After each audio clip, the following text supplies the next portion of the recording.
Well, it looks like it's all kicking off over at the BBC once again. Is there ever a period, right, chums, where, I mean, I'd love to know this.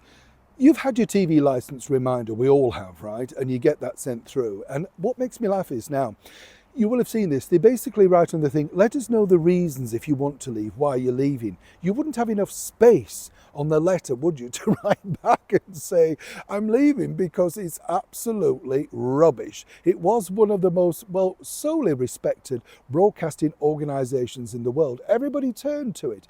In the 1970s, you know, it was the golden era of comedy, documentary, news, play for today, and everybody respected it around the world. These people, including the current BBC Director General, Tim Davie, have made it an utter laughingstock. And it's about to get worse. As ever, let me explain. Good to see you. Welcome back. Thank you so much for joining me today. Have you had your TV licence thing? Have you? Because I get mine. I mean, I don't watch it, right? Because I just think I'm not interested. There's nothing there that interests me. I know people like, the only show people now talk about with the BBC is Strictly Come Dancing.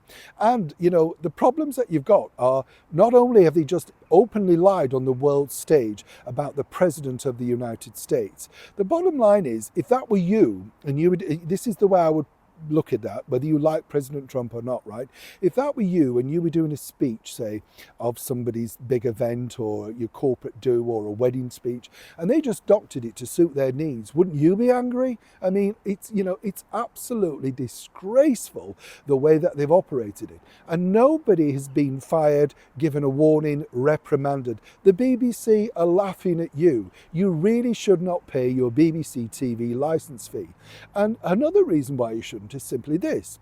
Martine Croxall is a newscaster on the BBC, and as I've said to you before, they had an opportunity to get rid of Martine because she was disrespectful to the then current British Prime Minister, the Right Honourable Boris Johnson. On air, rolled her eyes, claimed that she was happy to do it. So they knew that this particular woman could be difficult, whether you want to admit that or not. However, in her defence on this particular story, I totally agree with Martine. You see, she was doing a news report live on television, and on the auto cue, and this is what I mean about BBC presenters. They're not journalists, they're presenters reading an auto cue put together by somebody else, and then behind the scenes somebody will discuss it with them. Why they're paid over 100 and something thousand pounds a year to read an auto cue baffles me. You could do it, I could do it, it's not that hard, right? Truly, it's not hard. However, there you go.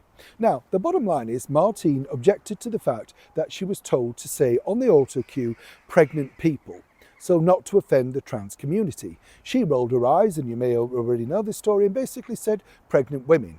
A backlash ensued, and apparently people have now complained. And more than that, they've not only just complained, but they've complained big, right? Huge. And also, the BBC are now looking into whether to reprimand or whatever. The School of Hygiene and Tropical Medicine has released research which says that nearly 600 heat-related deaths are expected in the UK. Malcolm Mystery, who is involved in the research, says that the aged, pregnant people, women, and those with pre-existing health conditions need to take precautions. As I said, they could have fired Martine a couple of years back because she was disrespectful and broke impartiality rules. But, you know, they're too weak, too frightened at the BBC to do anything. I have a colleague there who has somebody who's very difficult, but because they're from a certain background, human resources told them, and I can prove this, told them that the bottom line is don't pursue it, we just don't need the hassle. So they are allowed to continue to take sick pay, and they've been off now for over 9 months. That's how the BBC operates, right? Nobody wants to do anything. They're too frightened, only to take your money. Now, here's where this gets really interesting, because now, in the last 7 days, the BBC have had an unprecedented return back to people saying, we are not paying for the TV licence. Now, think about that, how bad that's going to be for jobs, etc.